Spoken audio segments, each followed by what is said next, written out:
Talk with Tyson Bryden. Come on for the ride. We'll take you inside.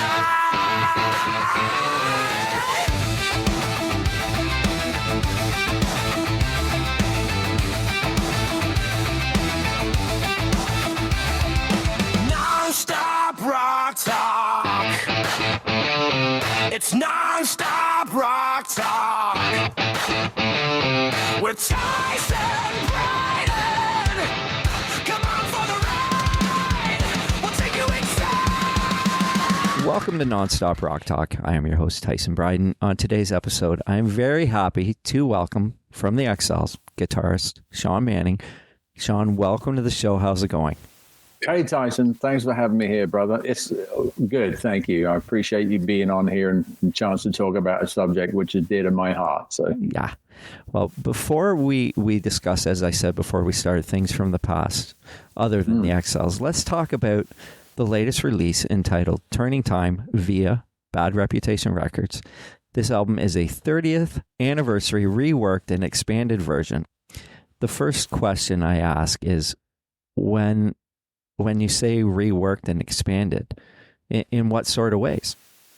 it's actually, it's a completely new album. So the history, a little bit of the history. So back in the early 90s, a dear friend of mine in California, John Sutherland, referred me to Paul Rafferty, who was from Cambridge in England. And I was a huge Bad Company, Free and Zeppelin, a fan, and John knew me. He was a legend in Hollywood in that area because he knew how to put people together. Yeah. He really had a gift for that. And so he said, I want you to speak to this guy, Paul. He came over with Jason Bonham's band. So Jason Bonham's original singer was Paul, and I spoke to Paul, and we have very similar personalities. I'm from Cambridge and he's from Oxford in England, which are kind of like rival universities. Yeah. And so we clicked and we got together and jammed. We played some old Jeff Beck and Sir Rod Stewart and some Bad Company stuff. And it was just like, wow. So a lot happened in the course of a year, which we, obviously we can get into. But the long story short is an album John helped to put together I think it was like 94 or actually it was 96. Some of the demos that we had, and it was right as grunge was hitting. Yeah. So originally there was about 1,000 CDs pressed up. Okay. It wasn't fully mastered or anything, but it was released. And I really didn't think anything much more about it. And then I got a phone call about a year ago now from Swiss Chris in Switzerland, who said, look, this music really we need to do something with it. I think there's some people that would want to help you put it out. And I'm like, awesome, great. Knock yourself out. See what we can do, And he, bless his heart, he came back and he said, there's a company over in France and they want to redo it, which gave me the opportunity to go back into the studio and actually add orchestration to every single track.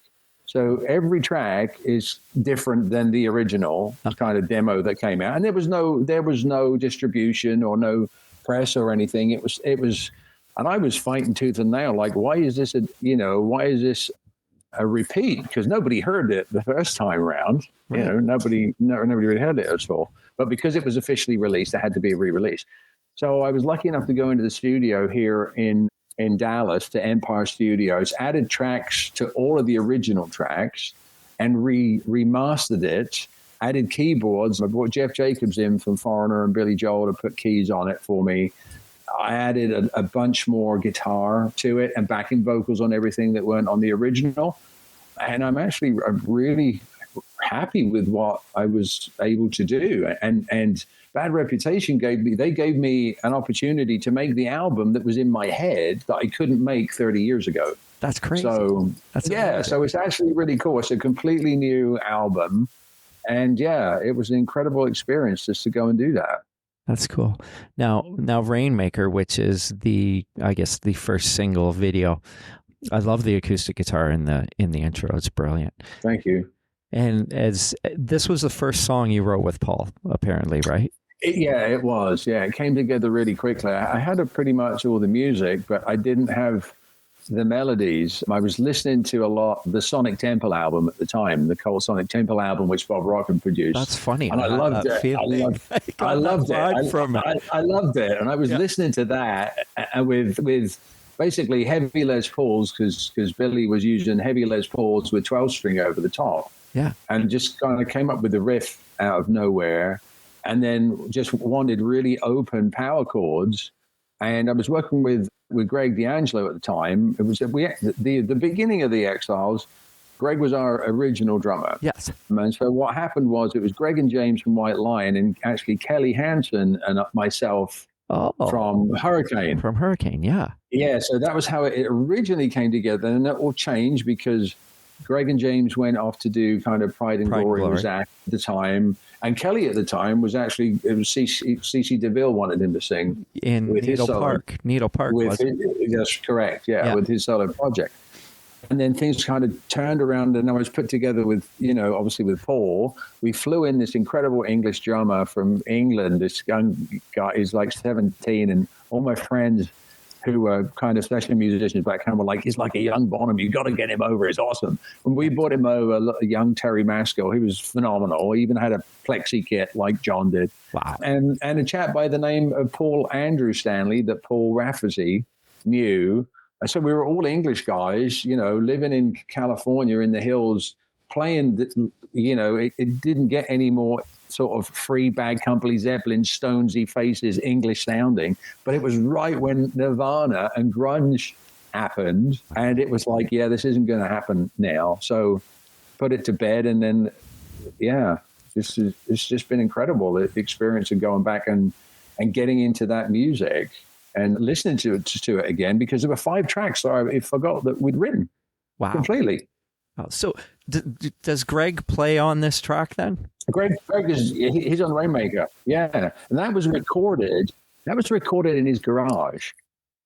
In his garage on an 8-track Tascam originally. And some of his best playing, because his drum fills at the end, it's like a machine gun, it's insane. And I hadn't spoken to him for a while, and I texted him, the other day, and I said, hey, by the way, this is going to come out, and your drumming at the end is awesome. So, we had a lot of fun. We were working together. There was a lot going on at the time. Greg was playing. He was also working with Graham Bonnet. I remember that in Blackthorn at the time with Bob Kulick as well. Yeah, there was a ton of different projects and stuff going on. So it was a very fluid thing. And then when Paul came into it and the real band kind of got together, that's when everything kind of solidified. You can tell it's him. He has a way, his feel in a song is, like I always love especially the Pride album that he did with White Lion. You can tell his feel. It's just, he's just got this way of this flair of playing, and he does. He loved playing the Zeppelin stuff too. I mean, he was a huge Bonham fan. You could just tell. So he was really exactly in the same place behind the beat where John was, and it was and listening to it again in the studio on the big speakers, because you kind of hear it again. You hear it with different ears, than you did when you wrote it originally. So that was a really cool experience. Actually, really appreciating all the musicians that played on it, just on headphones. It's just like insane. And now getting to the video, it looks and sounds great. And thank you.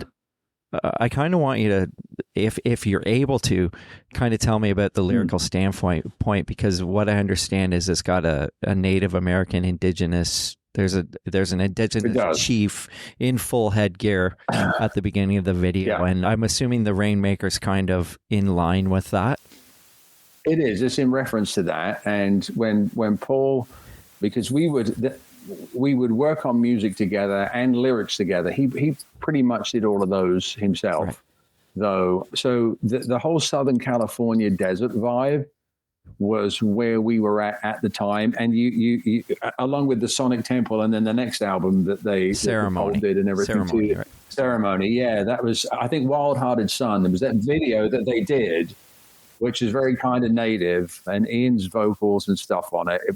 It just captured this vibe. So I wanted to get that same kind of vibe, but with an English feel over the top. That's how we came up with Rainmaker.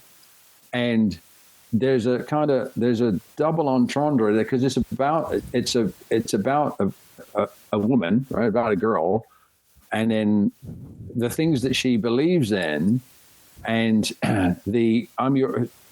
because you see her in the video in the church and etc. And then you have you have the chief, which is the native Indian spirit as well. I'm your, and if you listen to the words, to what it goes through, there's actually quite a lot in there on her journey of becoming herself. That's why in the video at the beginning, she's in a mask and it's in black and white. And at the end, it's in color. Right. And that's why I have her falling into the ocean when it's negative, negative, negative, negative, negative. And then when it turns around, when the riff comes in, her rising to the surface. And then when she breaks through the surface, and she's obviously lying on the top of the sea in a crucifix, she's kind of dead to her old self. That's so cool. If that makes sense. Oh, it does. I love how you did the, like, some of the words in an open book in spots. Like you'd open a book to a page and there's the lyrics. That looks so cool. I really love that. Yeah. And there's a lot of, when I thought of the video to put it together, like there's a line in there, when you walk through the fields of learning, you see her hand in a library against the book. That's the spines of a book. That's brilliant. Then I'll open your mind once again. So the Rainmaker being the Holy Spirit, the Spirit. That's why I had the Indian chief at the end raising his hands to the sky, and her kind of, becoming who she eventually is going to be from the person that she was. It's funny listening to this song, and I couldn't quite put my finger on it. As soon as you mentioned the cult, I kind of got that from him, and I was like, yeah, because other things were saying more Zeppelin, but I was like, this kind of has a cult vibe to it. But I think we're talking about those times and talking about Nirvana, and I remember being like an 80s guy going into the 90s and not really being that happy about the change because I loved so much of that music. And from my perspective, I've always thought that, okay, well, why couldn't both work together? Why couldn't it just be rock and roll? You know what I mean? Well, the reality is it's a business, and it was the industry. I'll tell you a story. Before grunge came along, rap came along. I was at a party with my roommate at the time, Rowan, who was playing with Ronnie Dio. We had a party. There was a ton of people over there. And a friend of ours, Gene Allen, who was a guitarist originally in Lizzie Borden, he was dating somebody Gene's an awesome guy. He was at the party with us, and Jens and Simon and everybody was there. And he came in and he said, he was as white as a sheet. And I'm like, what's the matter? And he goes, it's all going to end. I'm like, what are you talking about? He goes, like the rock on MTV, the long hair, he goes, it's all going to end. And this was a time where you could go out on the Sunset Strip of a Friday or a Saturday night and you couldn't move because there were rockers up and down. Yeah. It was just teeming. Now, it was after the big heyday, obviously, was in the mid 80s. And this was about, it was a sort of 89 time. 90, and he said they kill. He said to this day, he goes, they're going to kill it with rap, and I'm like, what are you talking about? And within 2 months, it was rap on high rotation, and all of the long-haired stuff was kind of, the rock was being pushed out. But I knew it had gotten to a point where it wasn't pure anymore. It wasn't pure anymore. Because the industry being what it is, record executives were putting together manufactured stuff, great guys that could play in bands, right. But it was a project for the record company to make more of this. Yeah, I know. And it got so diluted, I was like, this is soon going to die anyway, and it is the natural evolution. And then grunge was basically America's punk rock equivalent of punk rock. Yeah. It got so, like in the 70s where it got so big with Zeppelin and stuff, grunge, you had the hair metal bands and it was getting kind of cartoonish. it was just the natural evolution to it, I think, at the time. But the two things can't coexist. No. because of the younger generations, because they, all of a sudden the stuff because you think about it, at one point in time, like Frank Sinatra was a rebel. Yeah.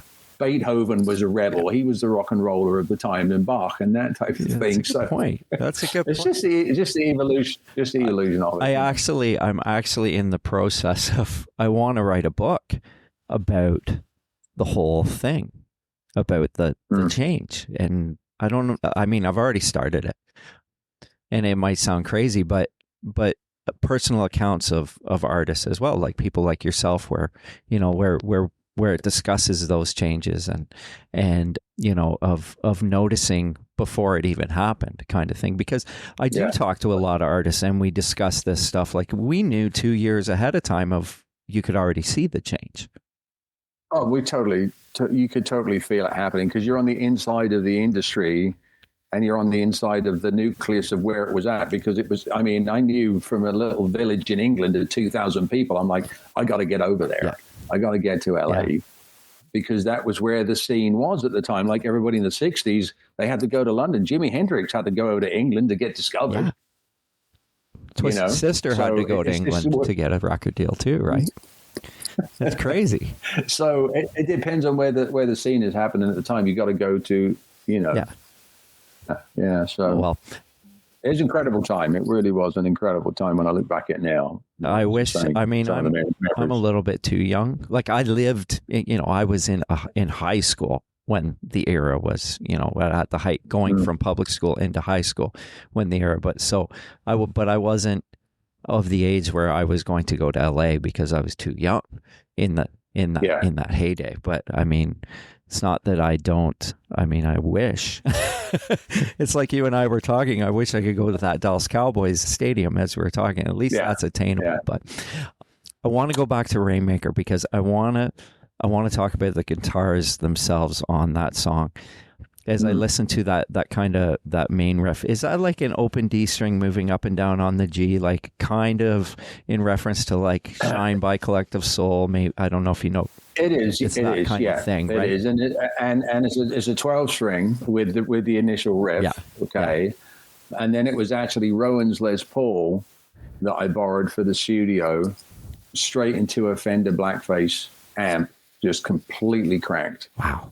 Sounds killer. At Sunset Sound, which in the Zeppelin room where Zeppelin recorded. So it was just power chords, but it was through a Fender Blackface basement. That's cool. Wasn't through a Marshall. That's wow. Yeah. Now I have not heard the whole album yet. From your perspective, what can you tell me about, besides Rainmaker? Is the material kind of in line to what that sound is? It is, yes. And so this is honest truth on the whole thing, because I never listened to my work ever until this making of this product. Right. And I can actually listen to it now and appreciate it. It goes all the way. There's a song on there that it could be the band Free playing. There's a song on there which is total Zeppelin. There's another one which is very much like the Faces. So if you haven't heard the whole album yet, when you listen to it on headphones from beginning to end, and you will hear it all works together completely, and it sounds like it should all be on the same album. But I'm a huge fan of Zeppelin and a huge fan of Jimmy Page, and the ability to use acoustic strings and orchestration along with really heavy guitar. So there's a lot of dynamics to it. Rainmaker is probably the heaviest outside of Richmond Castle Walk, which starts with a folk acoustic and mandolin and goes into something that is as heavy as Sabbath. Wow. With orchestration and strings. And there's a very old school track on there, which is like Sam Cooke too. Oh, that's cool. So I'd be really interested because it starts next month. We're streaming on everything. I would be very interested in your feedback on it once you've listened to it all. Absolutely. A couple of times on headphones. Yeah. Totally. Listen to it on headphones and you'll hear things in there the first time you won't hear it, but the second time you hear it on headphones. So we were huge fans of Zeppelin, the Stones, Bad Company, and Free, All great. and old Rod Stewart, Faces. So you will hear all of that influence there. If you like the Black Crowes, you'll love. If you like the Black Crowes and you like Zeppelin and Bad Company, there should be a few things on there that you should fall in love with. I mean, I absolutely love Bad Company because I love Paul Rodgers. I think he's one of the greatest vocalists ever. And that's why when I met Paul, I mean, Kelly is an incredible singer. Amazing. Obviously, Kelly Hansen is a totally different range. Yeah. But it was actually at Greg and I and James were doing a charity event in Hollywood, and Ray Gillan was singing with us. So we were doing Deep Purple numbers. Wow! And it was a conversation that I had with Ray after the gig, because obviously he was monster. You know, it's like Coverdale, like at that time, Coverdale, Ray, Glenn Hughes, who, by the way, originally Glenn actually came down to listen to the stuff. Really? At Greg's house, yeah. Wow. Yeah, he came down to listen to it. He didn't sing on He's it or another anything. one of those. It was just great to meet him because he's just such a monster in terms of his voice. Yeah. It's just incredible. And such a sweetheart too. But it was after a conversation with Ray, you know, and I think we played Burn and one other number, and I'm like, and he said, you need a blues singer. And then John put me in touch with Paul, and then I heard Paul, and I said it's so funny because I said to him when we got together, I'm like, what's the matter with you? Why are you not already doing something? And he turned around and he looked at me and he said, well, what's the matter with you? Why aren't you already doing something? And we kind of we clicked, and when we wrote together, you know, I think our styles were very complementary for each other. So hearing back his voice in the big studio on the master tapes and everything after all of these years, and being able to do with it what I could hear up here, but actually having the ability to do it now, I think it was phenomenal. He was second to none. That's why when I met him, it really stuck, and we were very productive in a short period of time, like a year and a half. Wow. And we wrote all of that music and had those incredible memories. I mean, we're still obviously in touch with each other. He lives in the south of France. He's an incredible artist and painter. Very talented man. It's funny getting back to that 90s thing of that era. I sometimes felt like, I mean, you had a band like Blind Melon that wasn't a grunge band. They were more of a 70s sounding band, really. Like they had a different sound, right?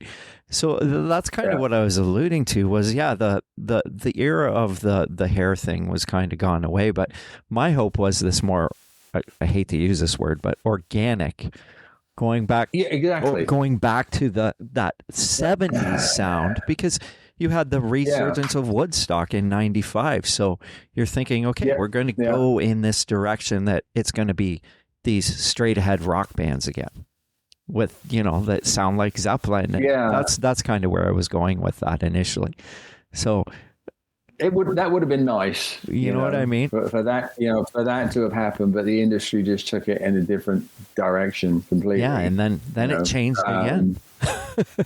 It is, and it always does, and it always will. I do think now, though, with technology being as advanced as it is, that you're going to lose, because like I see some of these guitarists online and they're like so technically proficient, but to me the beauty is in the imperfection. You listen to some old Zeppelin stuff and you hear Jimmy not quite getting to a note, or Robert, in the Rain song, not quite getting. That's where the magic is. I agree. And you got to be, I think every guitarist should be forced to just hold one note for 5 minutes and see what he can do with it. I agree, 100%. Because that is so. Yeah, because that's where the soul comes through. And in the vibrato, it's like you hear Paul Kossoff, exactly, that it's him. You hear Brian May, that it's him immediately. You hear Dave Gilmour, Jeff Beck, Jimmy Page, it's them. Yeah. Because they were able to, because they included the mistakes. The mistakes were part of the brilliance, and I think they've produced it all out now. I mean, from my perspective. I mean, I even think when you hear Eddie Van Halen, like for what totally. what he did, he still had so much Lord. feeling, right? Like he could do more. It's because it was all in his hands. Yeah. It's all in his fingers. People were talking about, well, what gear do you use or anything? It's like, it doesn't matter. You just, you give Jeff Beck anything and he's going to sound like Jeff because it's who he is, yeah. And the expression and everything comes out. So, yeah. I mean, I think sometimes as a guitar player myself, the biggest compliment is when someone comes up to you and says, "Oh, what sound are you using?" And you're like, "Well, I'm using this, but probably if you hear me play it through that over something else, it's probably going to be the same." Right? That's why I use the Telecaster a lot on the album. Oh yeah, okay. Because if you mix a Telecaster and a Les Paul together, you've got different ranges, different frequencies. Right. And it really, really stands out. You hear it on the song "Friend," Okay, where it gets dirty and jangly, right. Kind of dirty and jangly, like I like to say, which is different, obviously, than a power chord. Right. So if you use clean tones, semi-dirty tones, and like really heavy tones together, and you do it in the right way, it gives you another lift that you don't just get if it's a Les Paul through a Marshall. You don't get that overtone, because, and that's why I said if you listen to it on earphones, you'll hear slide in there on a Telecaster coming in over an old 335 and a Les Paul. That's why and then the riff, it just gets kind of bigger and bigger and bigger. It's like in Rainmaker. I think there's three Les Pauls double tracked in that outro riff, slightly delayed from each other. That gives that really massive sound. I can't wait to listen to this on headphones now. So no, I got to say, I'm extremely proud of it when I go back and in fact, the songs that I'd even forgot about that weren't on the original disc were some of the most powerful ones that weren't included. I'm like, this would have been a single. Wow. It would have come out, if it had come out 3 years earlier on MTV, it would have been a massive hit, so that type of thing. Well, like I said, I'm looking forward to hearing that. I want to back up a little bit because you had mentioned Rowan Robertson and how you ended up in the U.S. was you were good friends with him. And his story is amazing. Was he like 17, 18? Yeah, he was at Roe, bless his heart. So we would go to jazz clubs in Cambridge. Right.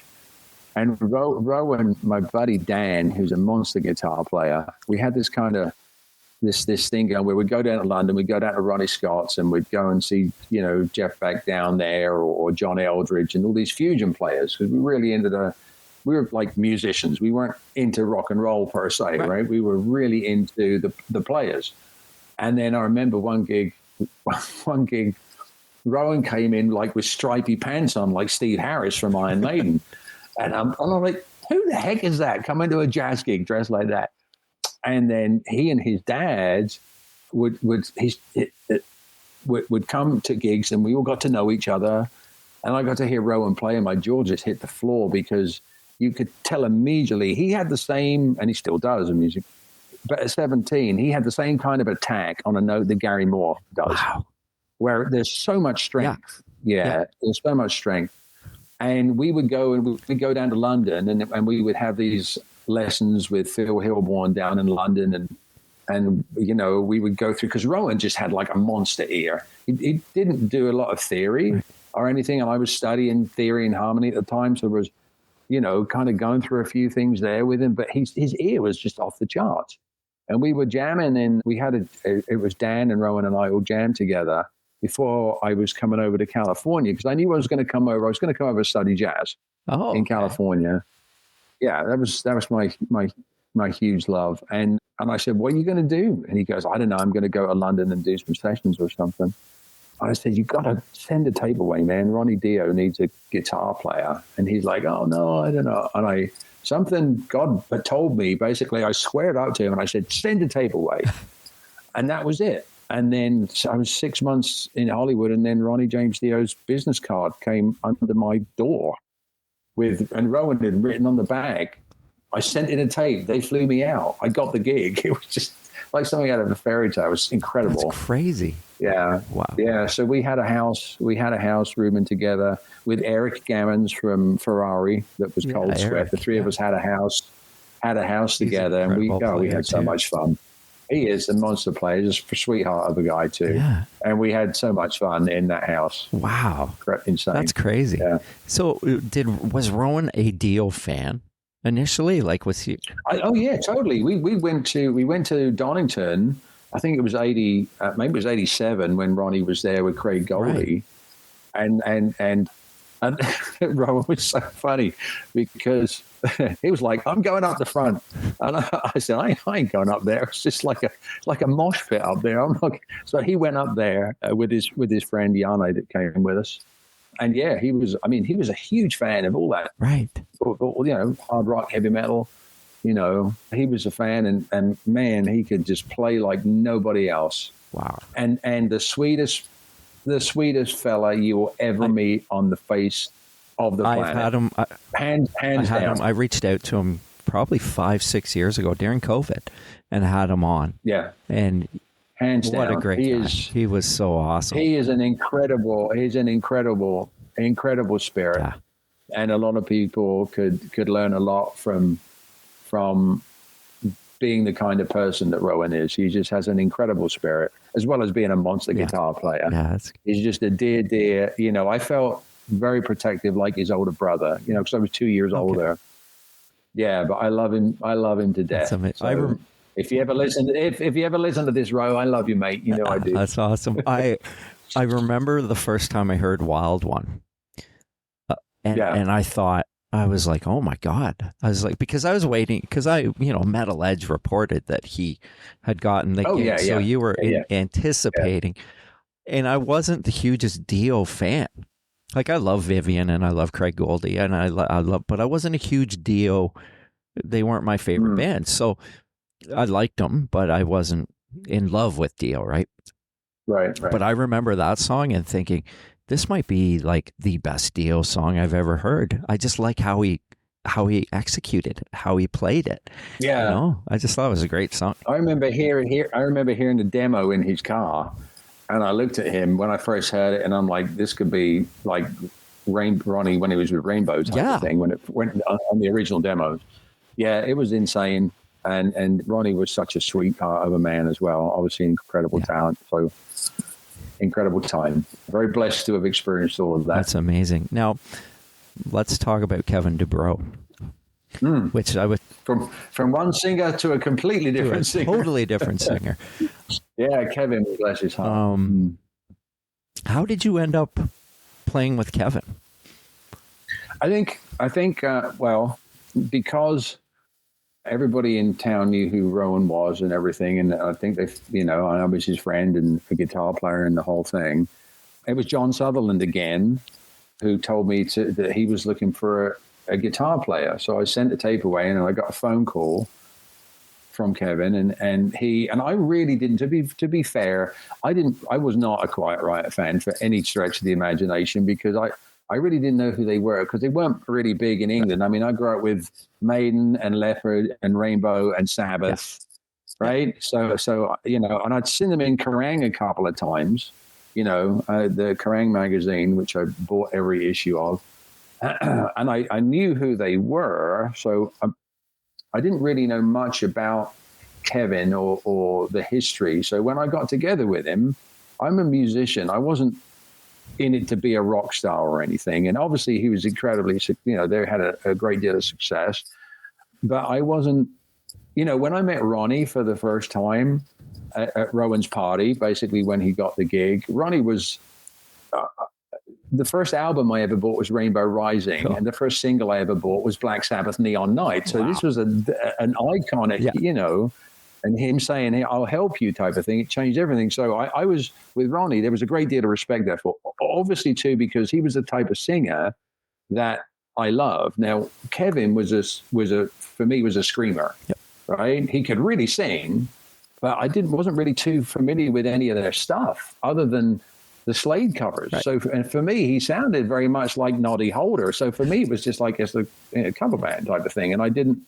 And I think that may have actually helped with me getting the gig, because when we got together, I wasn't enamored with him. He's like, "What do you think of this?" I'm like, "Well, bro, you're flat here and you really need to." I spoke to him directly. And I think because Kevin was really a direct, he was a D, very dominant personality too. I think he respected me a lot for it, because I was a musician, and we clicked. We got together, and he basically invited me up to his house, and he sat me down on the couch, and he said, "I want to reform Quiet Riot," because at the time, I think Paul, and funnily enough, I'd done a session with Paul, because Paul and Sean McNabb had a band together called Bad Boys. Yes, and I'd done a session a couple of weeks before with Paul Shortino. Right. So I was like, there's this whole, and that's a thread throughout the entire career with Hurricane too, with the connections to Quiet, with Tony and stuff like that. So well, I just had Carmine on before I talked to you, Carmine Apiece. Before we talked, I was just talking and we were talking. Rowan just did the King Cobra album with Carlos Cavazo, so there's that, right? So I didn't mean to cut you off. I apologize. No, you're good. And so he said, "I want to put the band together. I don't know," because he was in legal stuff with the rights of the name at that point in time with Frankie, and he said, "So I'm going to put it together. I want you to be the guitarist." So I'm like, "Cool." And he said, "But we're going to use Randy's old name for the band until I get the legal rights back," which was Little Women. So that was a band name that Randy came up with originally. And what was really cool was being able to, because I heard a lot of the original stuff with Randy that nobody at the time had heard of up at Kevin's. And I don't think a lot of people know this, but there was a picture Randy sent to Kevin when he was on the road with Ozzy. And he used to sign it Rocky. So Randy's nickname with Kevin, he used to call him Rocky. Oh, wow. And it was really, I've never heard anybody ever mention that. And that's how he signed off on this black and white picture of him when he was with Ozzy that he sent to Kevin. That's cool. Because they were very close. They were really close. So I got to hear all of that stuff, and I was like, cool, that's, I'm just like driven, like wanting to, make music and stuff. And then we auditioned a number of drummers at the time. Actually, Jens's brother, Anders, who used to play with Yngwie, he came down and auditioned, and we held auditions. And I brought in one of my friends, Kenny Hillary, from a project that I was working on at the time as the bass player. And when he first came down, Kevin wasn't really impressed with him, and I convinced him. I said, "He's the dude, he's the guy." But when he came down to the audition, he was wearing shorts and just a t-shirt, and he had all of his hair up and everything. And I'm like, "Dude, come down and look like a rock star, and I guarantee you'll get the gig." So he came down the next time. He's a great bass player. Looked like John Sykes with all his hair down and everything and long pants on. I'm like, "See?" And he goes, "Yeah, you're right. Here's the guy." Initially, before that, we were actually working with Mike, who's the bass player for Wasp now, Mike Dudar. He was playing with us for a little bit. So the whole band sort of came together. Kevin and I would write the songs. I'd be up at his house till about 2 in the morning writing songs, some of which ended up on that next Quiet Riot album, the Terrified album that they put out. But I honestly, I could only hang with it for so long. I was actually on stage in New York, and I knew I wasn't going to be there for too long with it, because it wasn't musically, it wasn't challenging enough for me as a musician. It was great. It was awesome. And it was great, and it served a purpose. And I think it really, and it helped Kevin at the time too, because then when they recorded the Terrified album, I went down to the studio and met Carlos, who's totally sweet, and Frankie, and sang backups on that album, on the Terrified album that they used. Yeah, that they used on like Cold Day in Hell, which is one of the songs that I wrote with him. Yeah. And so it was really cool that they got it. And I stayed in touch with Kevin,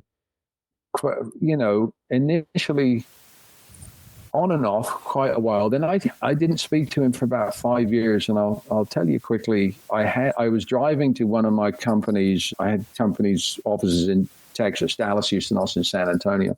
I was driving down to my Austin office, and I had this overwhelming urge to call Kevin, and I hadn't spoken to him for like 5 years. because when I was working with him, I was hard on him. I pushed him to be better. And I didn't care for any of his boisterousness that he gave to other people. I was basically, I didn't buy into it, and I wasn't impressed with that. I'm like, stop it. Yeah. So I didn't really, when I was working with him, I didn't connect with him on a level of friendship. It was a working relationship. Yeah. And I didn't get to really connect with him.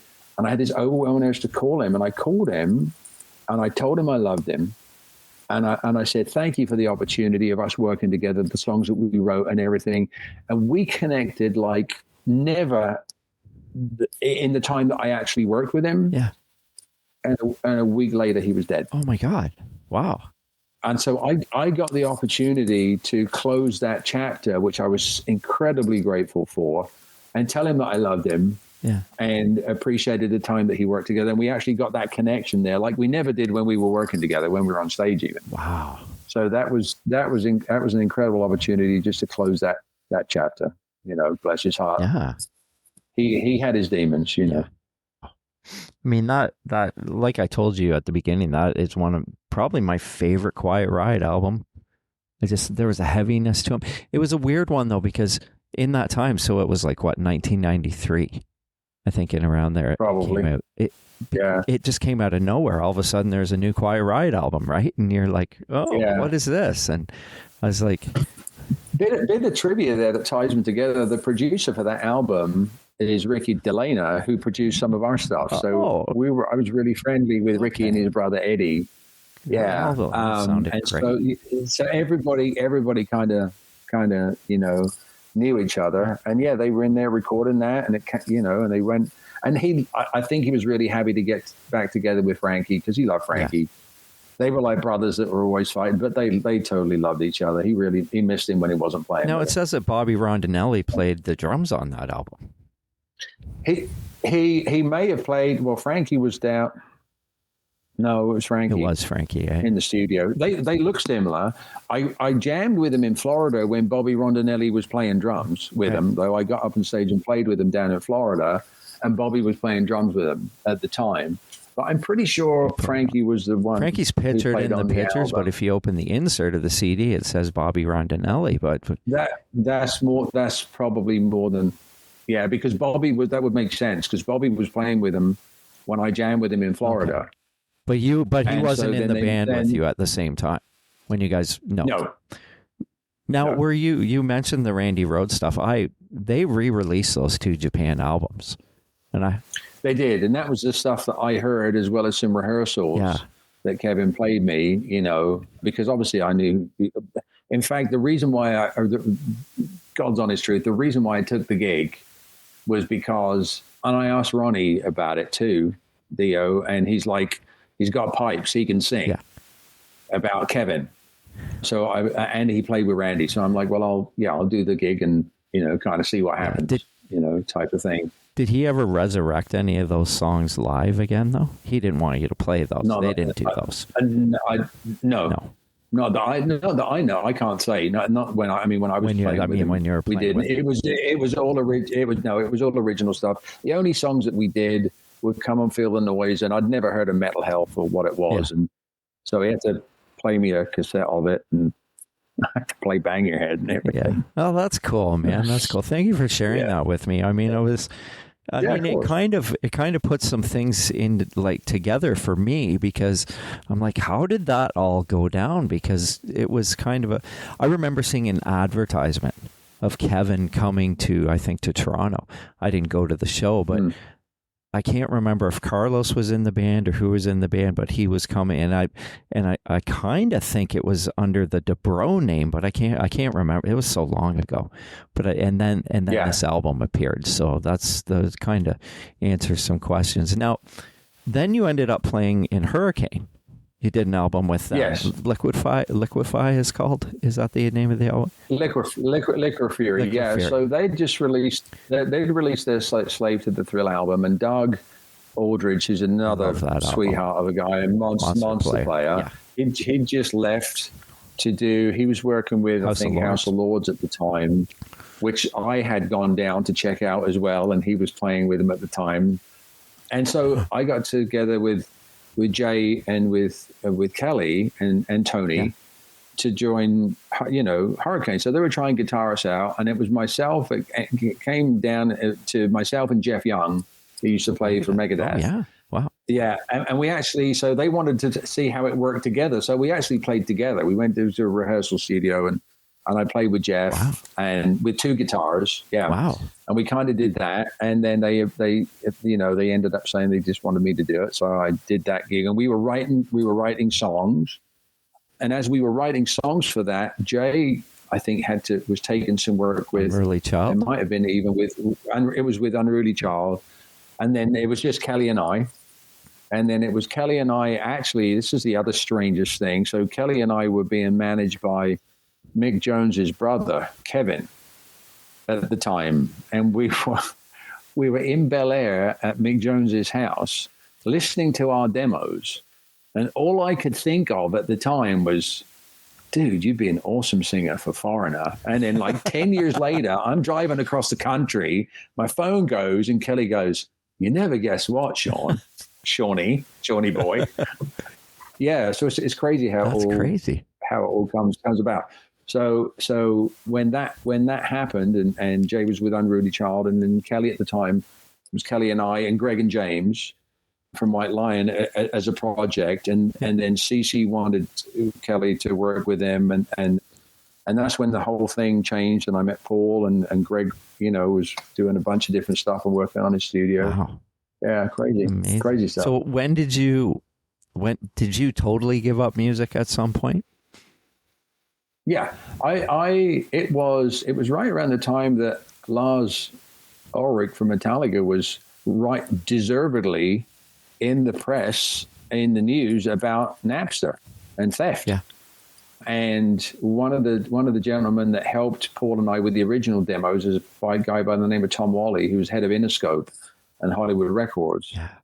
And I remember driving down with Tom and having a conversation with him. And I said, this isn't good. That's this whole, because Steve Jobs had just come out with the iPod, right? On the front of, Rolling Stone magazine. I said, this isn't going to end well for the artists. And he's like, no, it'll be fine. And I'm like, no, it won't. And here's the reason why. As kids, we would share music on a cassette, but it could only go as far as your legs would carry you on a bicycle to your friend's house. That's right. Yeah. Right. Yep. With one, it's gone. And I'm like, you're not going to be able to have a career. Yeah. And for me at that point in time, having been professional since I was 17, I was professional when I was 17 in the UK, playing a ton of different styles of music in ballrooms and stuff like that. I was like, and what it was is the purity of the vibe that was happening in LA at the time. I didn't vibe with the grunge stuff. I love Soundgarden and Chris Cornell. Like, that dude could sing, but I didn't get any of the other stuff. I wasn't vibing with the Nirvanas of the world. I could kind of see it, but musically, for somebody with my background, I'm like, I'm just not feeling it, And it's because the whole industry changed. There was no outlet. So at that point in time, and I literally woke up one morning, I was in my house in Laurel Canyon at the time, and I'm like, and it left. Like the want to play actually just completely left me. Wow. And it was like that for a number of years while I, basically God wanted me doing something else. That's the reality of it. And then it came back later on out here in Dallas with some session players, a drummer from the Pointer Sisters and stuff. We had a Stones cover band for some fun, which was great, going out and played Keith each Friday, Yeah. That was kind of fun. And then it went away until this opportunity came up, and then going back in the studio and playing again was incredible. I was just so grateful to have that opportunity to make that album. That's amazing. Now, do you think you'll do some more? I don't know. It will really depend on what happens, It will really depend on what happens with this. My creative side of me that music was a channel for comes out in a lot of different ways now. I'm an author. I have a fishing company that I own. I publish and design all the books and stuff. So that the creative stuff comes out in a lot of different ways. As long as I can get it out, then my soul is happy if I can get it out. But I will say, the experience of being in the studio again from a production standpoint I mean, if there's a way of like working with with bands from a production standpoint that can play, really play, and it's all, how do you say, earthy or real, old school. I'd be open to looking at musically anything there, because I loved the studio experience. It was incredible on a proper desk, and with Alex Gerst here in Empire Studio. He was wonderful to work with. He really helped a lot. Played drums on one of the tracks for me too. It was just a demo initially, and then it ended up being a very Street Fighting Man, Rolling Stones, cool. And he put a great kind of shuffle on it for me. And we did a lot in a short period of time. It was really cool. Really enjoyed it. Now, well, the Exiles, is it coming out? I know we mentioned streaming. Will it be out on CD? It's out on CD now. You can order it. Yeah, it's out on CD through Bad Reputation. Okay. There's a number of places online. If you go to our Facebook page, the Exiles UK, Sean Manning, Paul Rafferty, you can order it all over the world on CD, and it streams. It actually streams. So. Oh, there it is. If you go, if you can see it, but it actually streams, and this will give you if you get the CD, there's a 24-page booklet which I designed, I love that. and it has all of Paul's original handwritten lyrics and his sketches. Now, he is a very well-known artist. His paintings sell for a lot of money. So seeing his little doodles and sketches that he used to do in the studio. Incorporating those in the 24-page booklet was really kind of cool. Find out, because he sent them to me from France. He sent the scrapbook. That's cool. Yeah, so the actual having the physical product is incredible. Yeah, I'm still a physical product guy, so. No, getting that CD is well worth it, because they did a phenomenal job of the insert of the. And again, you'll see, you probably won't be able to see it on here, but like the design. Oh yeah, okay, with the logo on it. I was very happy with how the actual product ended up, how it looked, and designed. For some reason, the camera's distorting it. Yeah, it's one of those deals.